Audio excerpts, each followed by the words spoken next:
Halo semuanya.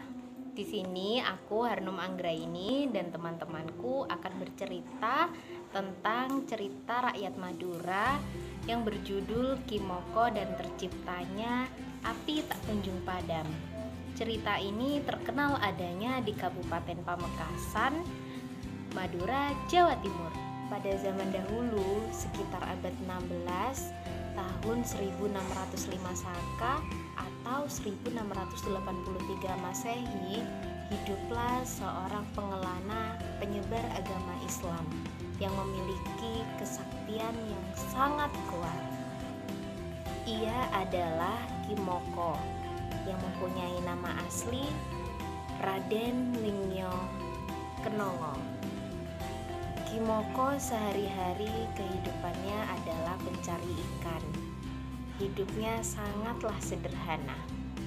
Kimoko pernah merasa risau ketika Raja Palembang hendak berkunjung ke kediamannya dalam waktu dekat.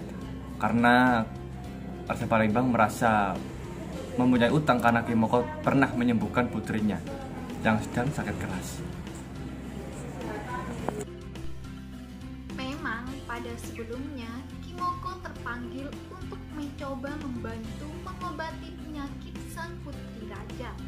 Dan Kimoko telah mempersembahkan bumbung atau bumbung bambu kepada sang raja yang berisi penuh dengan berbagai mata ikan. Bumbung itu dikirim melalui utusan kerajaan. Saat raja menerima persembahan dari Kimoko, sang raja terkejut dan takjub karena barang yang semula hanya mata ikan dan dianggap tidak berharga, namun tiba-tiba menjelma menjadi permata intan dan berlian.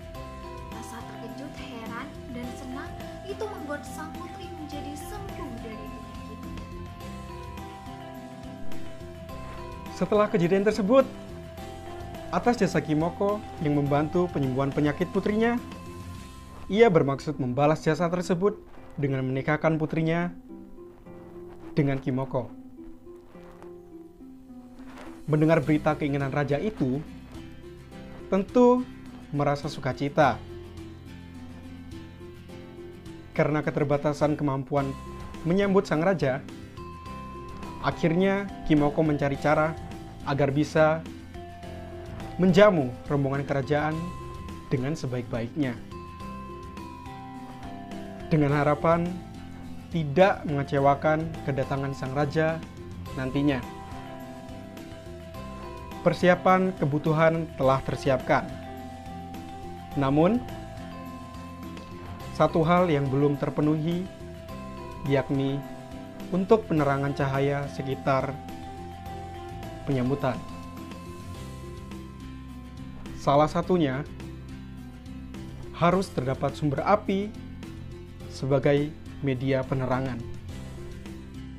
Kerisauan Kimoko makin terasa ketika mendengar berita bahwa rombongan dari kerajaan akan segera tiba, sekaligus sebagai penetapan akad pernikahan Kimoko dengan putri dari kerajaan.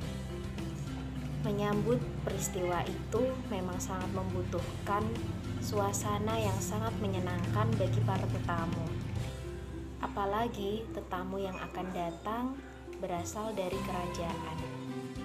Dalam posisi seperti ini, akhirnya Kimoko memutuskan untuk bersemedi dan berdiam diri di suatu tempat dengan tujuan untuk mencari petunjuk dan pertolongan dari Yang Maha Kuasa, serta mencari keberadaan dari percikan api. Kemudian di tengah-tengah semedinya, Kimoko menancapkan tongkatnya ke tanah. Kemudian setelah menancapkan itu, kemudian muncullah percikan api, sumber mata air, dan terbangunlah istana yang sangat megah. Dikisahkan juga istana tersebut sirna ketika acara pernikahan itu berakhir. Sebagaimana janjinya, raja akan membalas budi kepada Kimoko. Janji itu kemudian dipenuhinya, yaitu dengan menganugerahkan hadiah berupa sebuah peti kepada Kimoko yang dikirim melalui utusan kerajaan. Setelah peti tersebut sampai kepada tangan Kimoko dan dibukanya, ternyata di dalamnya terjelma seorang putri yang amat cantik jelita.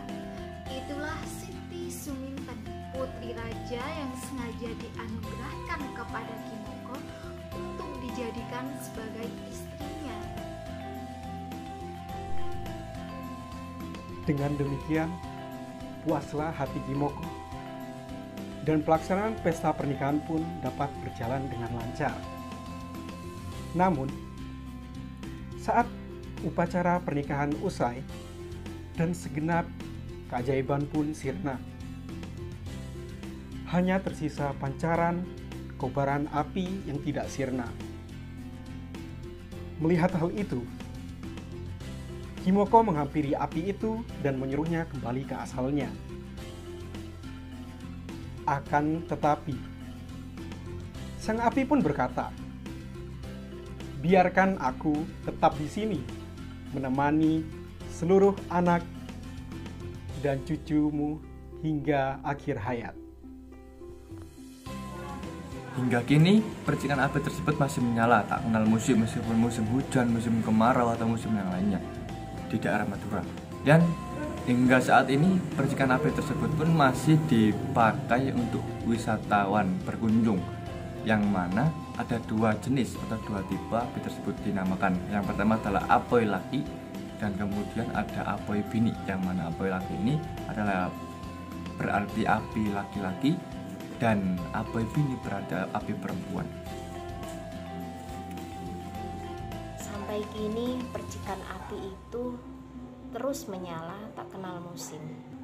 Dalam arena api abadi terdapat dua tempat yang sama-sama menyala dalam satu kawasan yang saling berdekatan. Yang pertama, tempatnya yang biasa dikunjungi oleh para wisatawan, yang disebut dengan apoy lake atau api laki-laki. Satunya lagi terletak tepat di depan pintu masuk, di tengah sawah, yang biasa disebut dengan apoy bine atau api perempuan. Sedang Patilasan atau makam Kimoko sendiri terletak di Dusun Pelanggaran, Desa Brantatinggi, Kecamatan Pelanakan, Kabupaten Pamekasan, yang sampai saat ini oleh masyarakat sekitar masih dikeramatkan untuk merawat atau menjaga sumber api dan sumber air tersebut. Maka Kimoko mengutus Ki Rahma dan Nyi Rahma atau Puju Tongke, yang artinya sebagai penjaga kuburan atau asta, yang terletak di pojok barat laut lokasi api tak kunjung padam Lontar Madura.